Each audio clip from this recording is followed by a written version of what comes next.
January 31, 1945. Clark Air Base, Luzon, Philippines. Major Frank T. McCoy's hands trembled slightly as he photographed the aircraft before him, an intact Mitsubishi G4M Betty Bomber bearing the tail number 763-12. This cannot be their standard design. No Air Force would build bombers this way. The fuselage gleamed in the tropical sun, its distinctive cylindrical shape justifying its Allied nickname. Measuring nearly 20 meters from nose to tail, the bomber sat on its tricycle landing gear, like a massive cigar resting on the tarmac. The wings, spanning 25 meters tip to tip, showed no battle damage. The engines, 14-cylinder radials producing 1,500 horsepower each, appeared intact. This was not a crashed aircraft salvaged from wreckage. This was a complete, operational bomber abandoned by its crew during the American advance. But what had captured McCoy's complete attention, what would revolutionize American understanding of Japanese aviation doctrine, was what he discovered when he climbed inside the wings through the inspection panels. The fuel tanks were completely unprotected. No self-sealing rubber compound, no armor plating, no fire suppression systems, no protective coatings of any kind. Just thin aluminum skin, perhaps 2 millimeters thick, separating thousands of liters of high-octane aviation fuel from enemy machine gun fire. Major McCoy, commander of the Technical Air Intelligence Unit Southwest Pacific, had examined dozens of crashed Japanese aircraft across the Pacific. But nothing had prepared him for this moment. This bomber, abandoned intact during the American liberation of Clark Field, would expose a design philosophy so alien to Western military thinking that it would take months for analysts to fully comprehend its implications. The mathematics of this discovery would reshape American tactical doctrine and aircraft design for the remainder of the war. Every assumption American pilots held about enemy capabilities, about the price Japanese engineers were willing to pay for performance, about the value imperial forces placed on crew survival, was about to be systematically demolished by the evidence contained within this single, pristine example of Japan's most important bomber. The journey to this revelation had begun 4 years earlier, on December 8, 1941. That morning, as smoke still rose from Pearl Harbor, 82 G4M bombers and 26 G3M bombers lifted off from bases on Formosa.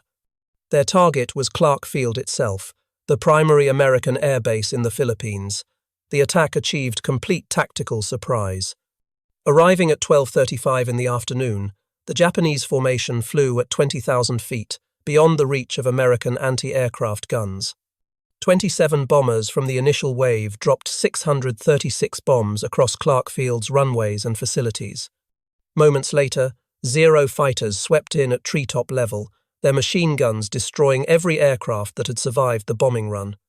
Of 17 flying fortresses on the ground, 12 were destroyed outright. Nearly every P-40 Warhawk fighter was reduced to burning wreckage. In 45 minutes, American air power in the Philippines had been effectively eliminated. Lieutenant James Harrington, one of the few surviving American pilots, watched from a bomb shelter as the Japanese formation withdrew to the north.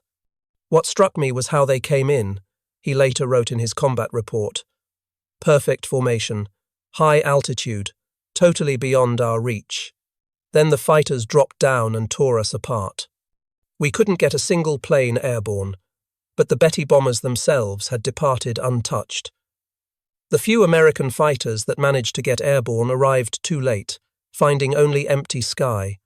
The Japanese had demonstrated their bombers' exceptional range, striking from bases 460 miles away, a feat no American bomber could match at that stage of the war. The Betty's first year of combat would prove devastatingly effective.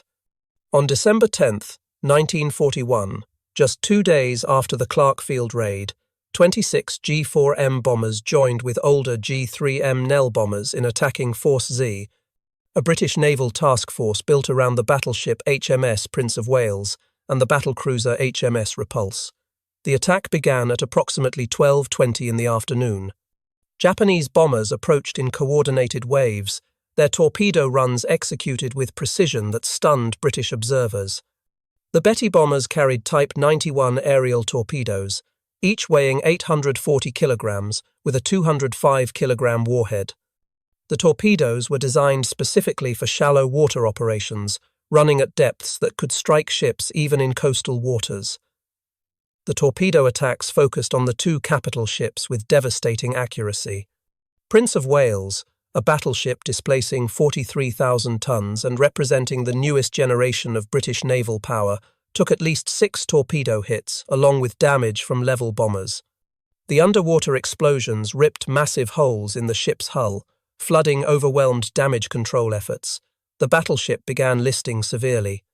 Repulse, a battlecruiser built during World War I but modernized in the 1930s, absorbed at least 4 torpedo hits while attempting to evade the attacking aircraft. The ship's anti-aircraft fire claimed several Japanese aircraft, but could not prevent the coordinated torpedo runs from finding their targets. The cumulative damage proved fatal. Both capital ships capsized and sank within hours of the attack. Prince of Wales went down at approximately 13:20 hours. Repulse followed at approximately 13:33 hours. 841 British sailors died. The survivors were rescued by escorting destroyers. The engagement lasted less than 2 hours from first contact to final sinking. For the first time in naval history, capital ships actively defending themselves had been sunk solely by air power while in the open sea.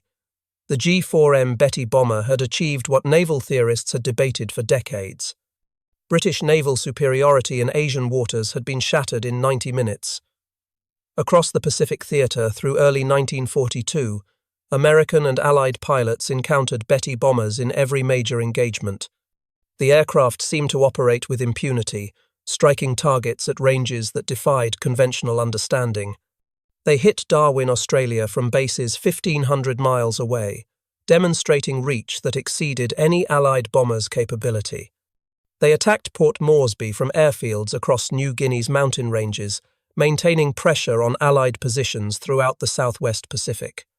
They struck Guadalcanal from Rabaul, a distance exceeding 600 miles, projecting Japanese air power across vast ocean expanses. The Betty's operational range gave Japanese forces strategic flexibility that Allied commanders struggled to counter. American fighters based at forward positions lacked the range to intercept Betty bombers departing from distant bases. Allied airfields came under attack from Japanese bases that were themselves beyond Allied striking range. The asymmetry in bomber capability meant that Japanese forces could attack at will, while Allied forces struggled to retaliate effectively. This advantage persisted through the first 6 months of the war. Betty bombers participated in virtually every Japanese offensive operation across the Pacific and Southeast Asia. They struck targets in the Philippines, Malaya, Netherlands, East Indies, New Guinea, and the Solomon Islands. They supported naval operations throughout the theater. They performed reconnaissance missions that exceeded the range of any Allied aircraft. The Betty became the symbol of Japanese air power's reach and effectiveness. But the advantage depended entirely on limited Allied fighter opposition. When Betty formations could strike without interception, when they could approach targets at high altitude beyond anti-aircraft range, when they could deliver weapons and depart before fighters arrived, the aircraft was devastatingly effective. These conditions characterized operations during the first half of 1942, when Allied air strength remained limited and dispersed. But by mid-1942, the tactical picture began to change. As American fighter strength increased, as Wildcats gave way to more capable Hellcats and Corsairs, as pilot training improved and tactical doctrine evolved, Betty crews began reporting disturbing losses. The shift became undeniable on August 8, 1942. 23 G4M bombers from the 4th Air Group departed Rabaul to attack American positions at Guadalcanal. American fighters intercepted the formation over Savo Island. In the engagement that followed, 18 of the 23 Betty bombers were shot down. Approximately 120 aviators died in what would become the single worst G4M loss during the entire campaign. Fighter pilots reported the same observation across every engagement. The Betty exploded into flames with minimal hits. 2 or 3 rounds anywhere along the fuselage or wings produced catastrophic results. The aircraft earned grim nicknames that spread rapidly through American squadrons. Flying Cigar, One-Shot Lighter, Flying Zippo, all references to the Betty's terrifying tendency to bloom into fire from battle damage. By October 1942, when Lieutenant Commander John Thomas Blackburn arrived at Guadalcanal commanding VF-17 flying F-4U Corsairs, the Betty's reputation had transformed completely. "First time we caught a Betty formation, we couldn't believe how easy they went down," Blackburn later reported. "Hit them anywhere along the fuselage or wings, and they'd explode. We actively hunted them, recognizing them as among the most vulnerable targets in Pacific skies. But the true extent of the Betty's vulnerability, the engineering decisions that made such catastrophic losses inevitable, would not be fully understood until American forces began capturing intact examples for detailed examination. The first significant intelligence breakthrough came in November 1942, when Australian forces overran Japanese airfields at Buna in Papua New Guinea. Among the abandoned aircraft, technical air intelligence units discovered Betty bombers with varying levels of damage. Initial examinations confirmed what pilots had reported. The fuel tanks had no protection whatsoever. Aeronautical engineers with the Allied Technical Air Intelligence Unit Southwest Pacific conducted the first detailed analysis. The wing access panels revealed fuel cells with no protective measures, thin aluminum construction, no rubber sealant layer, no protective coating, no fire suppression systems. Multiple Betty bombers examined at Buna showed identical characteristics. This was not battle damage or field modification. This was standard Japanese design. The implications were staggering. American bombers by 1942 universally featured self-sealing fuel tanks. The B-17 Flying Fortress had incorporated them from the B-17C model onward.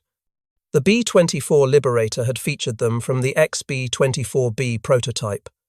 Even fighter aircraft like the P-38 and P-47 featured protected fuel systems. Self-sealing fuel tanks used layered rubber compound that swelled on contact with fuel when punctured by bullets or shell fragments, sealing holes and preventing fuel loss and fire. The technology added substantial weight to aircraft, but dramatically improved crew survival rates. American military doctrine considered this weight penalty essential and non-negotiable. Yet here was Japan's primary land-based bomber, produced in thousands, operating across the entire Pacific theater with fuel tanks that offered zero protection. The weight saved by eliminating self-sealing systems, armor plating, and fire suppression equipment was immediately apparent. But the cost in crew lives was becoming equally obvious in loss statistics that mounted with every engagement. The captured Betty at Clark Field in January 1945 would provide the most complete technical analysis. Major McCoy and his team spent 3 weeks dismantling and documenting every system. Their report, classified secret and distributed to all Allied air forces, detailed specifications that explained both the Betty's extraordinary capabilities and its catastrophic vulnerabilities. The G4M Model 1 specifications revealed an aircraft optimized ruthlessly for range and speed. Empty weight of 6,741 kilograms, remarkably light for a bomber of its size. Maximum takeoff weight of 9,500 kilograms. Fuel capacity of 4,780 liters distributed across 8 unprotected tanks, 4 in each wing, positioned in the wing's center section where they were most vulnerable to combat damage. Top speed of 428 kilometers per hour, or approximately 265 miles per hour. Maximum range of 6,034 kilometers, exceeding 3,700 miles. Service ceiling of 8,500 meters. Crew complement of 7 members, including pilot, co-pilot, navigator, bombardier, radio operator, and 2 gunners. The fuel system design was particularly revealing. The 8 tanks were arranged in 4 groups of 2, positioned along the wing's longitudinal axis where the wing joined the fuselage. This placement maximized fuel capacity by utilizing the thickest portion of the wing structure, but it also positioned the tanks directly in the path of enemy fire during combat. Any attack from the side or below would inevitably strike fuel tanks. The aluminum construction provided no protection. The absence of self-sealing compounds meant that even small punctures would leak fuel continuously. American engineers calculated that the weight saved by eliminating protection systems exceeded 500 kilograms per aircraft. This weight savings translated directly into additional fuel capacity and extended range. But the cost in vulnerability was equally calculable. Combat reports showed that Betty bombers hit anywhere in the wing area exploded with near certainty. The unprotected tanks created what engineers termed a critical failure point, a single system whose destruction guaranteed loss of the entire aircraft. These numbers told the story of design choices made in September 1937, when the Japanese Navy issued requirements that would define the G4M's entire existence. Top speed of 398 kilometers per hour, cruising altitude of 3,000 meters, range of 4,722 kilometers unloaded, or 3,700 kilometers carrying 800 kilograms of bombs or torpedoes. The requirements reflected Japanese naval strategy in the late 1930s. Japan's empire stretched across vast Pacific distances. Naval bases were separated by thousands of kilometers of ocean. The Navy needed bombers capable of striking enemy positions far beyond the range of carrier aircraft, bombers that could operate from land bases to support naval operations across the entire theater. Existing Japanese bombers fell far short of these requirements. The G4M Betty Bomber, then in service, had a maximum range of approximately 3,000 kilometers. American bombers like the B-17 had even more limited range in their early variants. No bomber in service anywhere in the world in 1937 could strike targets at the distances Japanese planners envisioned. The Navy's requirements were not arbitrary. They were calculated based on the distances Japanese forces would need to cover in any future Pacific conflict. From Formosa to the Philippines, 460 miles. From Rabaul to Guadalcanal, 600 miles. From Japanese home islands to potential targets across the Pacific, thousands of miles. The bomber that could meet these requirements would give Japan strategic reach that no other nation possessed. But the requirements also reflected assumptions about future warfare that would prove catastrophically wrong. Japanese planners assumed that surprise and initiative would provide protection for long-range bombers. They assumed that enemy fighter opposition would be limited by range and numbers. They assumed that the war would be decided quickly, before enemy industrial capacity could generate overwhelming force. Every assumption would prove false. The man tasked with achieving the impossible was Kiro Honjo, who led the Mitsubishi design team after taking over from Joji Hattori.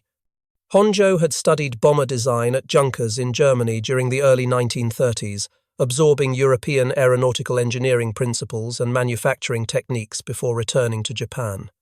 He understood immediately that meeting the Navy's requirements would demand compromises that Western air forces would never accept.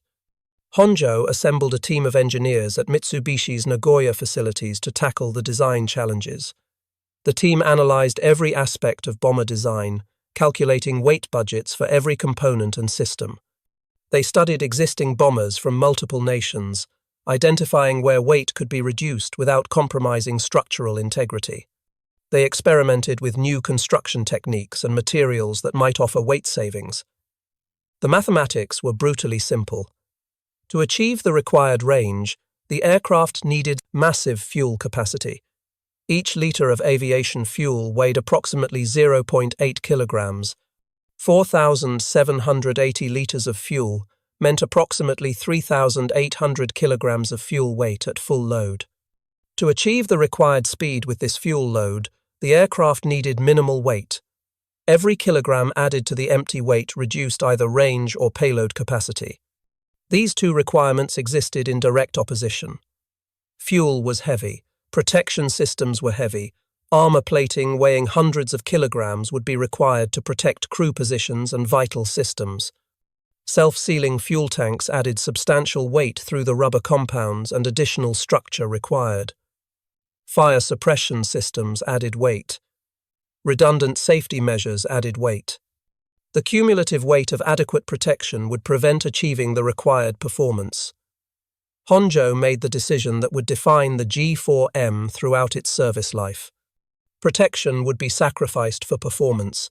The fuel tanks would be unprotected aluminum construction, no self-sealing compounds, no armor plating around fuel cells, no fire suppression systems beyond basic fire extinguishers, no redundant safety measures. Every kilogram saved would be invested in fuel capacity, range, and achieving the Navy's performance specifications. The decision was not made lightly. Honjo understood the risks. His team calculated the vulnerabilities that unprotected fuel tanks would create. They knew that combat damage to the wings would likely prove catastrophic. But they also knew that the Navy's requirements could not be met any other way with available technology. The choice was between an aircraft that met performance specifications with known vulnerabilities or an aircraft that failed to meet requirements but offered better protection. The Navy had demanded performance. Honjo delivered performance. The first G4M prototype flew on October 23, 1939. The aircraft met every performance requirement the Navy had specified. Speed exceeded expectations, range surpassed projections, payload capacity satisfied operational needs. The bomber entered production as the Navy Type 1 attack bomber, with Mitsubishi building the aircraft at plants in Nagoya. Initial production models, designated G4M Model 1, began reaching operational units in April 1941. By December 1941, approximately 180 G4Ms were in service with the Japanese Navy. These aircraft would form the backbone of Japanese land-based air power throughout the Pacific War. The Betty's combat debut at Clark Field and against Force Z demonstrated the wisdom of Honjo's design priorities in the specific conditions of early 1942. When facing limited opposition, when achieving surprise, when operating beyond the range of enemy fighters, the Betty was devastatingly effective. Its range allowed strikes from bases that enemies considered safe. Its speed permitted rapid penetration of target areas. Its payload delivered meaningful damage. But these advantages depended entirely on the assumption that Betty formations would face minimal opposition.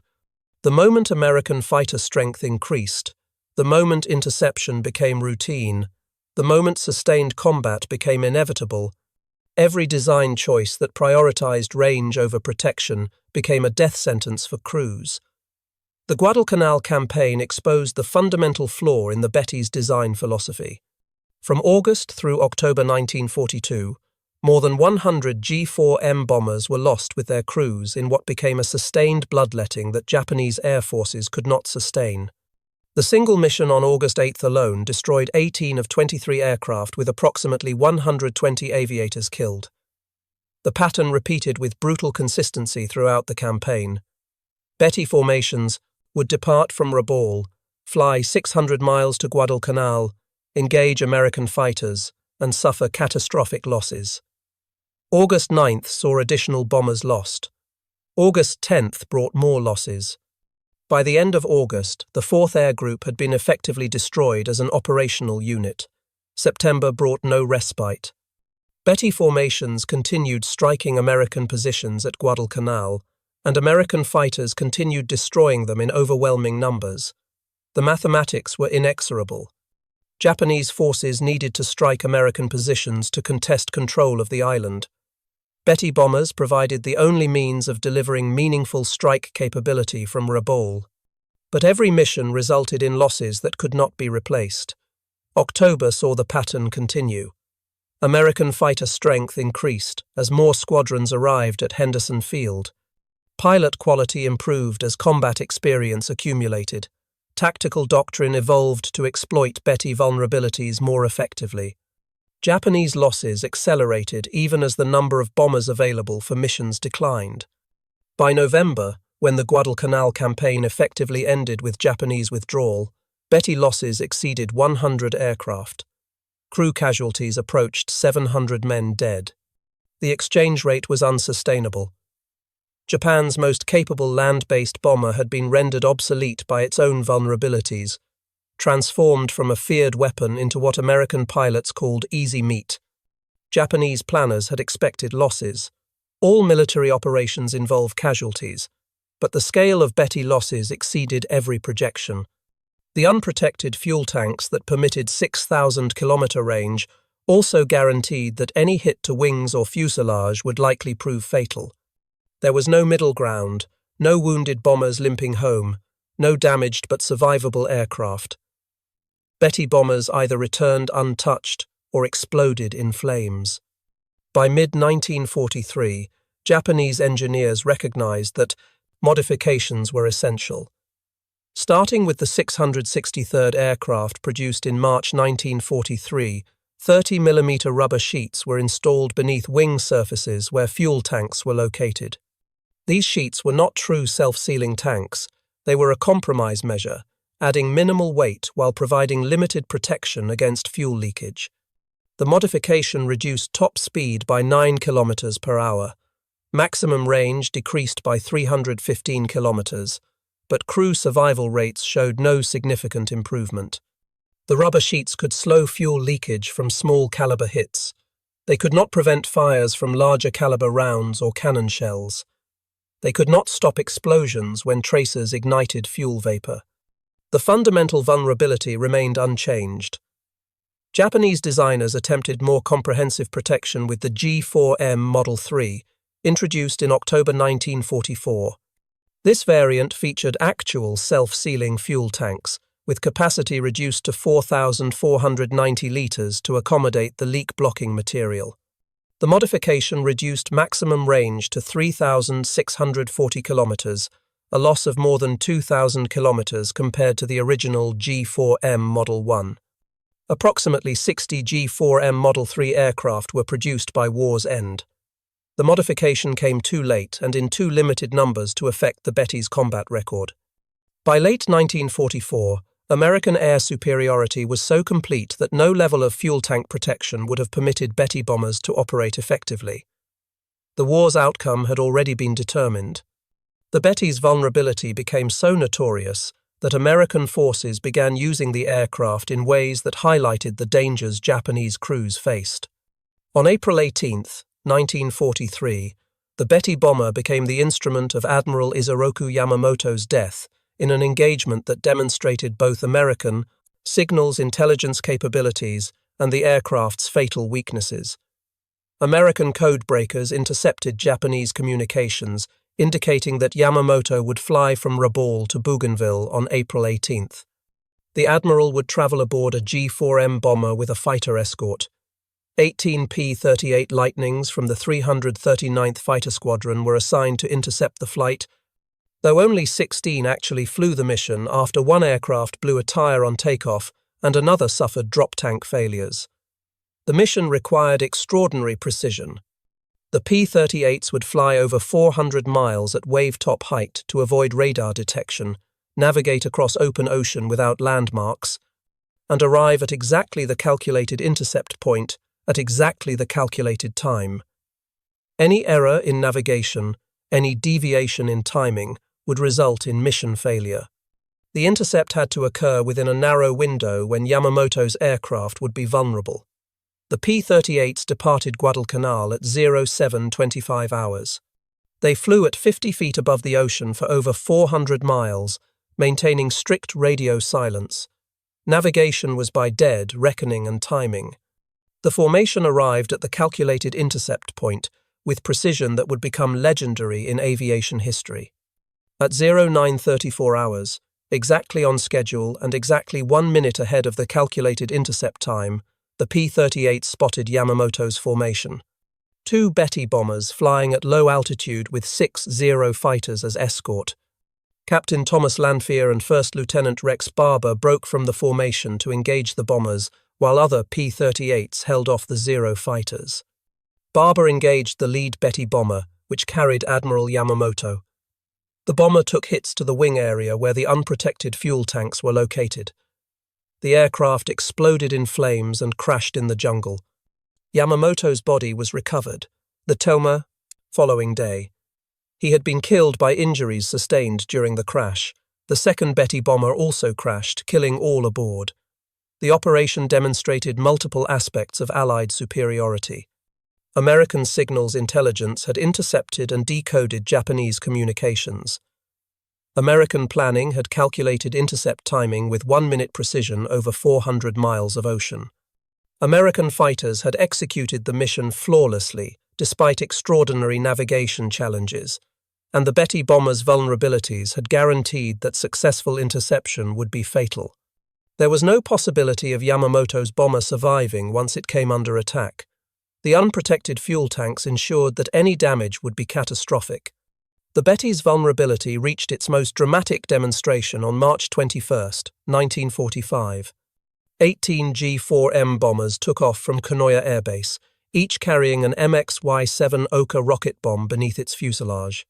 The Oka was a piloted rocket-powered aircraft with a 1,200-kilogram warhead designed for kamikaze attacks against American ships.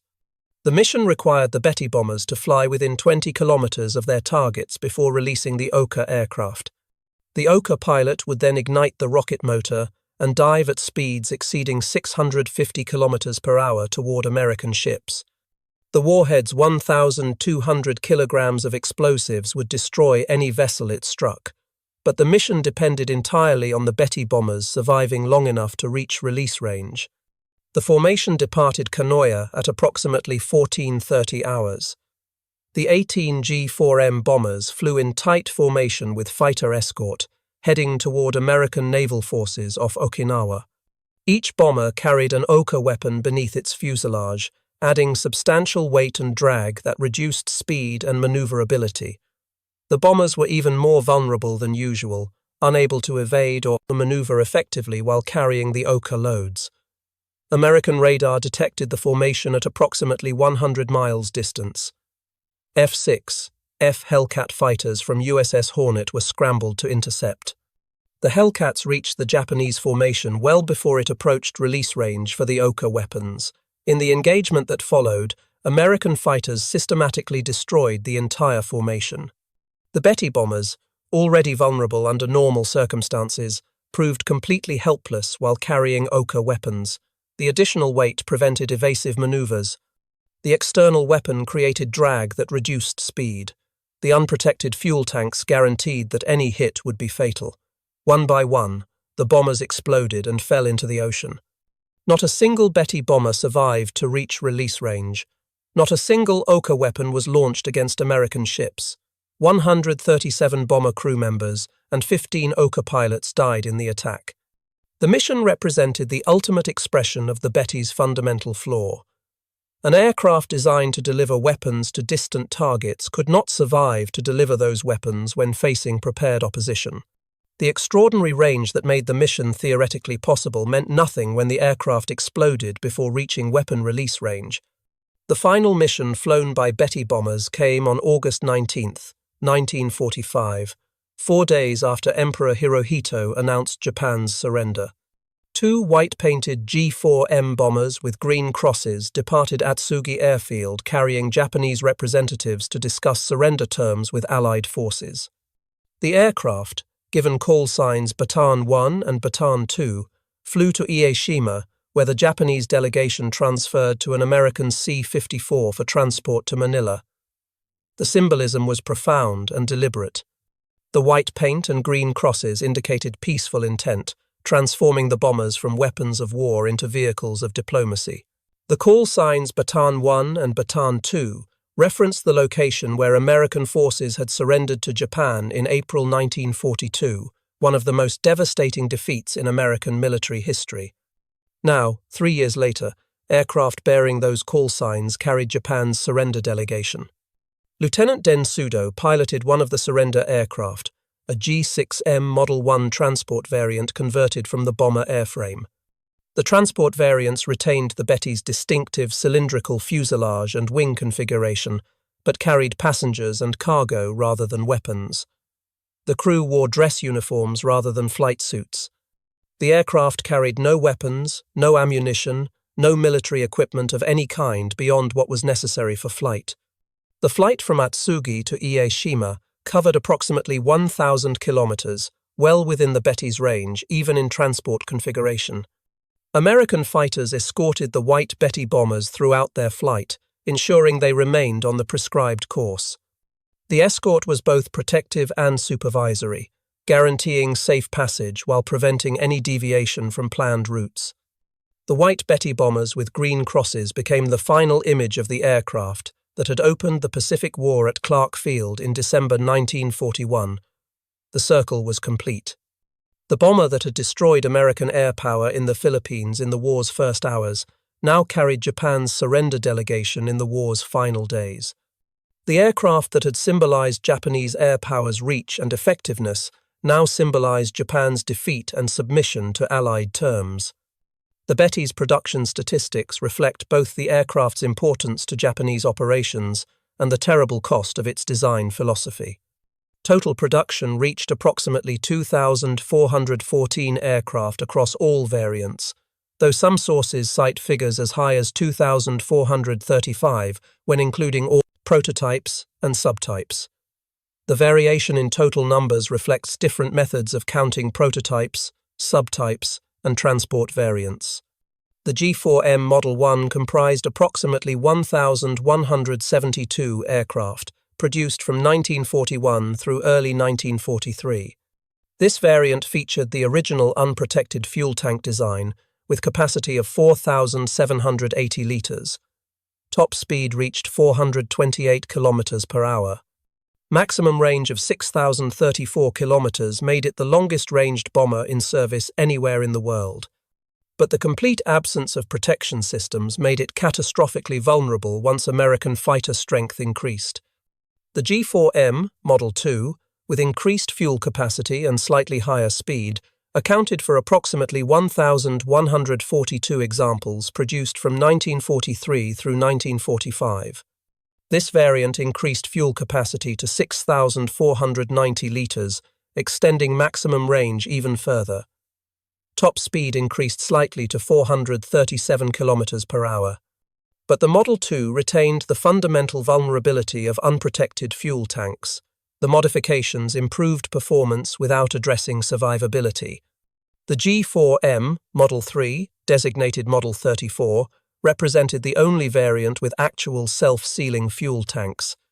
Production began in October 1944, but only 60 to 91 aircraft were completed by war's end, depending on source. The self-sealing tanks reduced fuel capacity to 4,490 litres to accommodate the leak-blocking material. Maximum range decreased to 3,640 kilometres, a loss of more than 2,000 kilometres compared to the Model 1. The modification came too late and in too limited numbers to affect combat outcomes.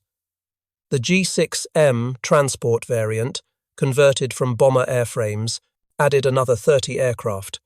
These transport versions carried passengers and cargo rather than weapons, serving in liaison and communications roles.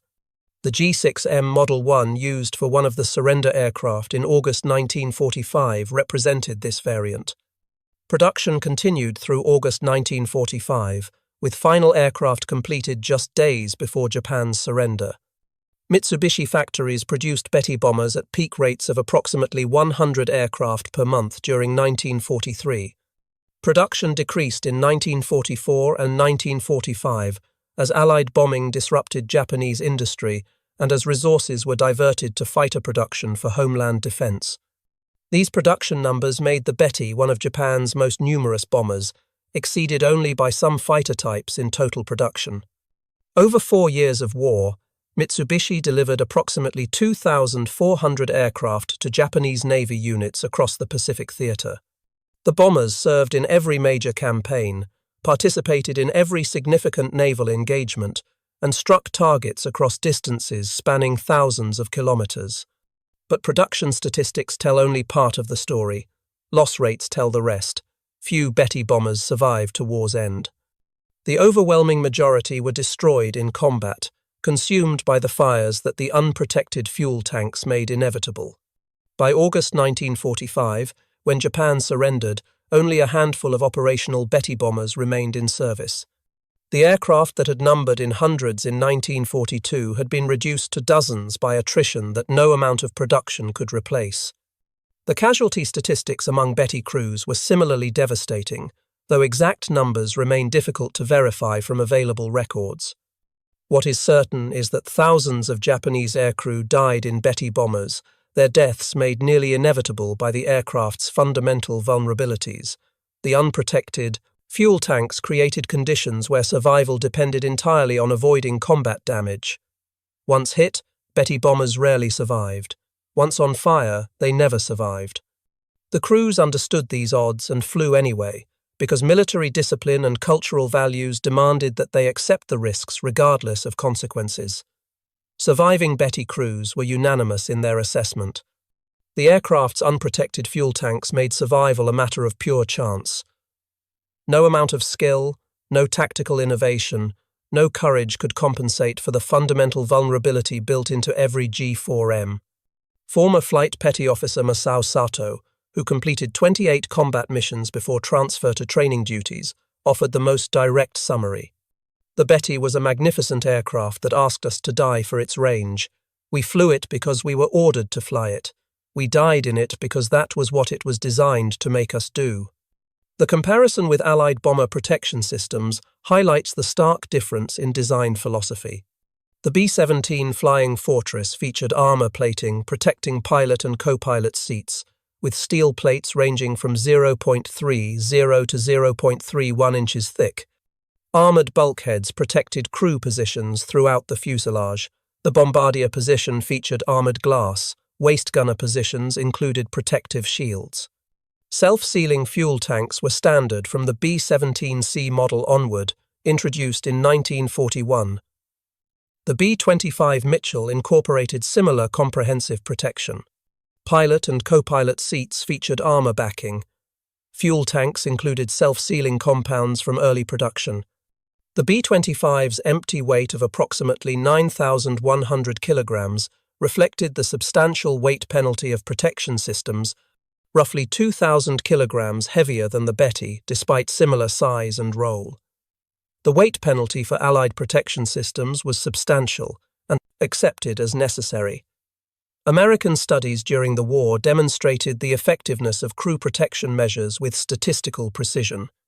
Body armor reduced thoracic wound fatalities from 36% to 8%, a reduction of more than 75% in deaths from chest wounds.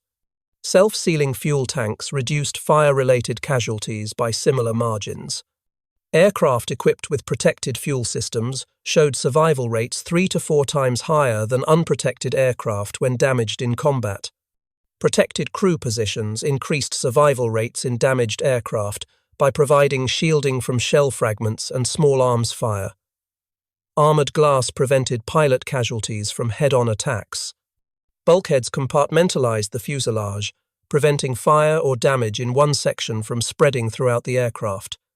The comprehensive approach to crew protection reflected American doctrine that trained crews represented assets more valuable than aircraft, which could be replaced more easily than experienced combat veterans. The weight cost for this protection exceeded £1,000 in most American bombers, but American industrial capacity permitted this weight penalty without sacrificing production numbers. American factories produced over 12,000 B-17 bombers and nearly 10,000 B-24 Liberators during the war. The production capacity meant that American forces could field large numbers of protected bombers without compromising capability. Japanese doctrine reached different conclusions. The Betty's design reflected a calculation that range and striking power outweighed crew survival. This philosophy assumed that achieving surprise and maintaining initiative would provide sufficient protection. It assumed that enemy opposition would remain limited. It assumed that the war would be short and decisive. All these assumptions proved catastrophically wrong. By mid-1942, American fighter strength increased to levels that made Betty interception routine. By late 1942, American pilots had learned to exploit every Betty vulnerability. By 1943, Betty formations suffered such devastating losses that missions became suicide operations. By 1944, Betty bombers could barely operate in daylight against American opposition. The mathematics of the Betty's war were written in fire and loss. Every advantage that made the aircraft formidable in early 1942 became irrelevant once sustained combat began. Range meant nothing when bombers exploded before reaching targets. Speed meant nothing when fighters could intercept from distant bases. Payload meant nothing when formations were destroyed before weapon release. The examination of tail number 763-12 at Clark Field in January 1945 revealed the complete story. The unprotected fuel tanks that shocked Major McCoy were not an oversight, not a temporary expedient, not a design failure. They were the deliberate choice of engineers who believed range mattered more than survival. Japanese designers had created exactly what their specifications demanded. An aircraft with extraordinary range and speed, built with minimal weight, optimized for the mission requirements they received. The tanks were unprotected because protection would have prevented achieving the required performance. The decision made perfect sense within the constraints of 1937 technology and 1937 assumptions about future warfare. But those assumptions collapsed under the reality of sustained combat against an opponent with unlimited industrial capacity and growing technological advantage. The Betty bomber became a symbol of Japanese willingness to accept catastrophic casualties in pursuit of tactical advantage. It became evidence of a military culture that valued mission accomplishment over crew survival. When American engineers examined the intact Betty at Clark Field, they were not just analyzing an enemy aircraft. They were witnessing the physical manifestation of choices made years earlier, choices that prioritized capability over survival, choices that would cost thousands of Japanese aircrew their lives. The unprotected fuel tanks were not an accident, they were a decision. The Betty bomber served from the first day of the Pacific War to the last. It sank capital ships and devastated air bases. It ranged across distances no other bomber could match, but its ultimate legacy is written in loss statistics that exceeded all projections. The aircraft that opened the war by destroying American air power at Clark Field ended the war carrying Japan's surrender delegation in white-painted aircraft marked with green crosses. The crew of tail number 763-12 had abandoned their aircraft during the American advance on Clark Field. They had survived by walking away from an aircraft whose design made survival in combat nearly impossible. Most Betty crews were not so fortunate. They flew missions knowing the danger. They climbed into unprotected bombers and crossed vast Pacific distances. And they died in overwhelming numbers, consumed by fires that the aircraft's design made inevitable. The Betty bomber's story is ultimately about the price of capability without protection. It demonstrates that performance alone cannot guarantee success when that performance is purchased at the cost of crew survival. The extraordinary range of 6,000 kilometers meant nothing when aircraft could not survive the final 100 kilometers to target. The impressive speed of 428 kilometers per hour provided no advantage when American fighters could intercept from distant bases with warning from radar systems. The payload capacity of 1 ton became irrelevant when formations were destroyed before weapon release. Most importantly, the Betty reveals that military technology divorced from realistic assessment of combat conditions produces weapons that kill their own crews as efficiently as they strike enemy targets. The assumptions underlying the Betty's design, assumptions about limited opposition and short warfare duration, proved catastrophically wrong within months of the Pacific War's start. By the time these assumptions were proven false, thousands of Betty bombers were already in service or production, and Japanese industry lacked the capacity to replace them with better protected designs. Japanese designers understood the risks when they made their choices in 1937 and 38. They calculated the weight penalties. They knew the vulnerabilities. They accepted the trade-offs because they believed the performance advantages would prove decisive. They were wrong. And thousands of men paid the price for that miscalculation with their lives. The Betty's legacy extends beyond aviation history into fundamental questions about aircraft design, philosophy, military ethics, acceptable risk, and the value of human life in warfare. American designers answered those questions by prioritizing protection even at the cost of performance. Japanese designers answered differently.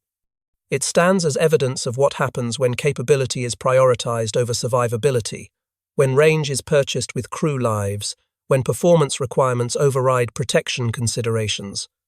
The thousands of burning Betty bombers across the Pacific sky marked the consequences of that philosophical difference, revealing the fundamental difference between how different nations approached warfare in the Pacific.